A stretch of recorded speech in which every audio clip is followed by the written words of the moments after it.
नमस्कार दोस्तों, स्वागत है आपका हमारे चैनल हिस्टोरिकल फैक्ट हिंदी में। आज हम एक ऐसे सफर पर निकलेंगे जो हमें इतिहास के पन्नों में उन सभ्यताओं के दर्शन कराएगा जो आज भी रहस्य का पर्दा ओढ़े खड़ी हैं। जी हां, आज हम बात करेंगे उन रहस्यमयी प्राचीन सभ्यताओं के बारे में जिनके अवशेष आज भी वैज्ञानिकों और इतिहासकारों के लिए एक पहेली बने हुए हैं। क्या आप जानते हैं कि हजारों साल पहले ऐसी सभ्यताएं थीं जो आज के विज्ञान और तकनीक को भी चुनौती देती हैं, जिनके निर्माण, जिनकी सोच और जिनकी रचनाएं आज भी आश्चर्य और कौतूहल का विषय हैं? तो चलिए बिना समय गंवाए इस रोमांचक सफर पर निकलते हैं और जानते हैं इन सभ्यताओं के बारे में जिनके रहस्य आज तक अनसुलझे हैं। सबसे पहले बात करते हैं सिंधु घाटी सभ्यता की, जो आज के पाकिस्तान और भारत के कुछ हिस्सों में फैली हुई थी। यह सभ्यता लगभग 5000 साल पुरानी है, लेकिन इसकी नगर नियोजन प्रणाली इतनी उन्नत थी कि आज के शहर भी इससे प्रेरणा ले सकते हैं। कल्पना कीजिए, 5000 साल पहले जब दुनिया अभी विकास के शुरुआती दौर में थी, तब यहां मोहनजोदड़ो और हड़प्पा जैसे शहर बस चुके थे। यहां की सड़कें चौड़ी और सीधी थीं और घर ईंटों से बने हुए थे। हर घर में कुआं, स्नानागार और नालियां हुआ करती थीं। यह सब उस समय की बात है जब दुनिया के अधिकांश हिस्सों में लोग प्राथमिक जीवन जी रहे थे। यहां बनी ड्रेनेज सिस्टम और बहुमंजिला इमारतें आज भी वैज्ञानिकों को चौंका देती हैं। उस समय जब आधुनिक उपकरणों का नामो निशान तक नहीं था, तब इतनी विकसित योजना कैसे बनाई गई? यह सवाल आज भी अनुत्तरित है। क्या ये लोग भविष्य देख सकते थे? क्या उन्हें आने वाले समय की जरूरतों का अंदाजा था, या फिर उनके पास कोई ऐसी तकनीक थी जिसके बारे में हम आज तक अनजान हैं? मोहनजोदड़ो और हड़प्पा की खुदाई से हमें जो मोहरें, मूर्तियां और अन्य कलाकृतियां मिली हैं, वे उनकी उन्नत संस्कृति और कला का प्रमाण देती हैं। लेकिन यह सभ्यता अचानक कैसे खत्म हो गई, इस बारे में भी अभी तक कोई ठोस जानकारी नहीं मिल पाई है। कुछ वैज्ञानिकों का मानना है कि बाढ़ या भूकंप जैसी प्राकृतिक आपदा के कारण यह सभ्यता नष्ट हो गई होगी, तो कुछ का कहना है कि किसी बाहरी आक्रमण ने इसे मिटा दिया होगा। जो भी हो, मोहनजोदड़ो और हड़प्पा की रहस्यमयी कहानी आज भी हमें सोचने पर मजबूर करती है कि आखिर यह सभ्यता इतनी उन्नत कैसे थी और इसका अंत कैसे हुआ। अब हम चलते हैं मध्य अमेरिका की ओर, जहां माया सभ्यता का साम्राज्य हुआ करता था।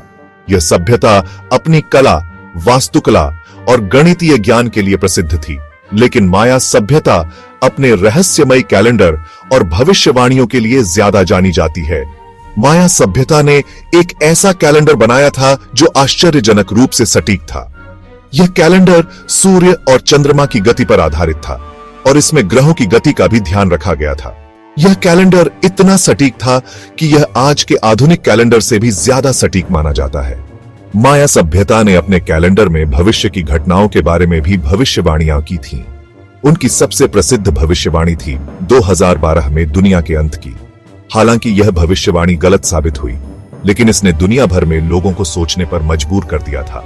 सवाल यह है कि हजारों साल पहले बिना किसी आधुनिक उपकरण के माया सभ्यता इतनी सटीक खगोलीय गणना कैसे कर पाती थी? क्या उन्हें खगोल विज्ञान का इतना अधिक ज्ञान था, या फिर उनके पास कोई ऐसा स्रोत था जिससे वे भविष्य देख सकते थे? माया सभ्यता के रहस्य आज भी अनसुलझे हैं। उनके पिरामिड, मंदिर और अन्य इमारतें उनकी उन्नत वास्तुकला का प्रमाण देती हैं। लेकिन यह सभ्यता भी अचानक कैसे खत्म हो गई, यह आज भी एक रहस्य है।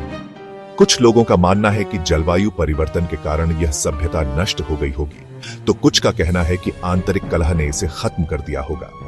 जो भी हो, माया सभ्यता अपने पीछे ऐसे कई रहस्य छोड़ गई है जो आज भी हमें हैरान करते हैं।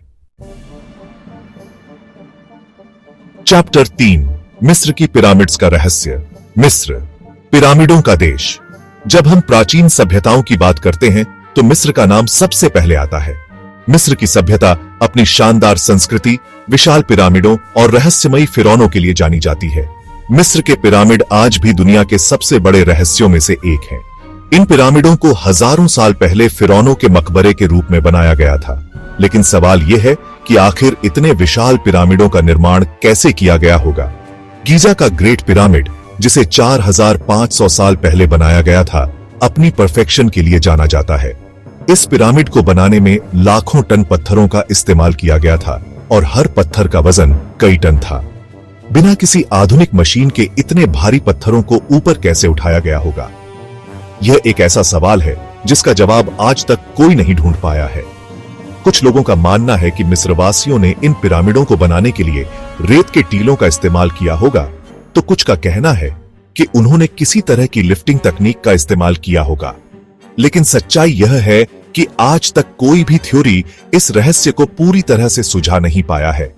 कुछ लोग तो यह भी मानते हैं कि इन पिरामिडों को बनाने में एलियंस का हाथ था। पिरामिडों के अलावा मिस्र की सभ्यता में और भी कई रहस्य छिपे हैं। मिस्रवासी ममीफिकेशन की प्रक्रिया में भी माहिर थे।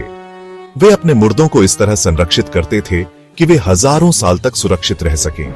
मिस्रवासियों का मानना था कि मृत्यु के बाद भी जीवन है और वे अपने मुर्दों को अगले जीवन के लिए तैयार करते थे। मिस्र की सभ्यता वाकई में बहुत ही रहस्यमयी थी और इसके कई रहस्य आज भी अनसुलझे हैं। चैप्टर 4, प्यूमा पंकू के रहस्यमयी पत्थर।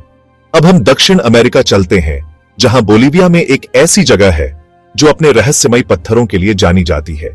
इस जगह का नाम है प्यूमा पंकू। प्यूमा पंकू का अर्थ होता है प्यूमा का द्वार।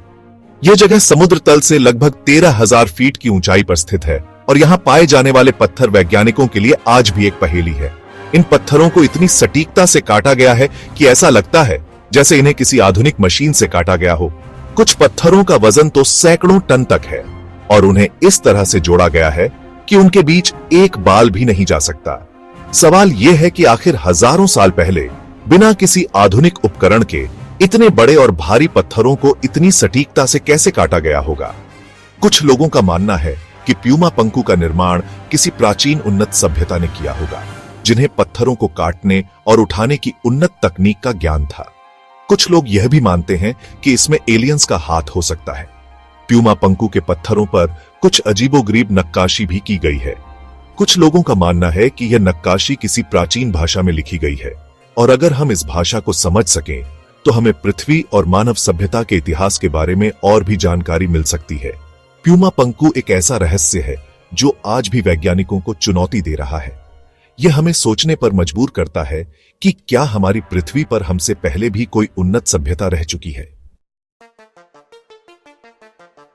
चैप्टर 5, अटलांटिस एक खोई हुई सभ्यता। अंत में हम बात करेंगे एक ऐसी सभ्यता की जो शायद कभी थी ही नहीं या शायद थी। जी हां, हम बात कर रहे हैं अटलांटिस की। अटलांटिस एक पौराणिक द्वीप था जिसके बारे में कहा जाता है कि यह अटलांटिक महासागर में स्थित था। ग्रीक दार्शनिक प्लेटो ने सबसे पहले अपने लेखों में अटलांटिस का जिक्र किया था। प्लेटो के अनुसार अटलांटिस एक बहुत ही उन्नत सभ्यता थी, जहां के लोग सुंदर, शक्तिशाली और ज्ञानवान थे। उनके पास उन्नत तकनीक थी और वे विज्ञान, कला और वास्तुकला में भी काफी आगे थे। प्लेटो के अनुसार अटलांटिस के लोगों ने अपने शहर को सोने, चांदी और अन्य कीमती धातुओं से सजाया था। उनके पास उड़ने वाले जहाज और अन्य अद्भुत मशीनें थीं। लेकिन एक दिन एक भयानक प्राकृतिक आपदा आई और पूरा अटलांटिस समुद्र में डूब गया। प्लेटो के अनुसार अटलांटिस का विनाश उनके अहंकार और लालच के कारण हुआ था। अब सवाल यह है कि क्या अटलांटिस वाकई में था या यह सिर्फ प्लेटो की कल्पना थी? कुछ लोगों का मानना है कि अटलांटिस वाकई में था और वे इसके प्रमाण ढूंढने की कोशिश कर रहे हैं। अटलांटिक महासागर के तल से कुछ ऐसी चीजें मिली हैं जो इशारा करती हैं कि यहां कभी कोई बड़ी सभ्यता रही होगी। लेकिन अभी तक कोई ठोस प्रमाण नहीं मिला है जो यह साबित कर सके कि अटलांटिस वाकई में था। अटलांटिस का रहस्य आज भी बना हुआ है और शायद यह हमेशा एक रहस्य ही रहेगा। लेकिन यह हमें सोचने पर मजबूर करता है कि क्या हमारी पृथ्वी पर हमसे पहले भी कोई ऐसी उन्नत सभ्यता रही होगी जिसका कोई नाम लेवा न रहा हो। तो दोस्तों, ये थीं कुछ ऐसी प्राचीन सभ्यताएं जिनके रहस्य आज भी अनसुलझे हैं। इनके निर्माण, इनकी सोच और इनकी रचनाएं आज भी हमें हैरान करती हैं। क्या यह सिर्फ संयोग है कि इतने साल पहले बिना किसी आधुनिक तकनीक के इतने उन्नत निर्माण कैसे किए गए होंगे? क्या आपको लगता है कि इन सभ्यताओं के पीछे कोई उन्नत शक्ति थी या फिर हमारे पूर्वज विज्ञान और तकनीक में हमसे भी आगे थे? क्या इन सवालों के जवाब कभी मिल पाएंगे, या फिर ये रहस्य हमेशा के लिए रहस्य ही बने रहेंगे? अपने विचार हमें कमेंट में जरूर बताएं। अगर आपको यह वीडियो पसंद आई हो तो इसे लाइक करें, शेयर करें और हमारे चैनल हिस्टोरिकल फैक्ट हिंदी को सब्सक्राइब करना न भूलें। मिलते हैं अगले रोमांचक वीडियो में, तब तक के लिए जय हिंद।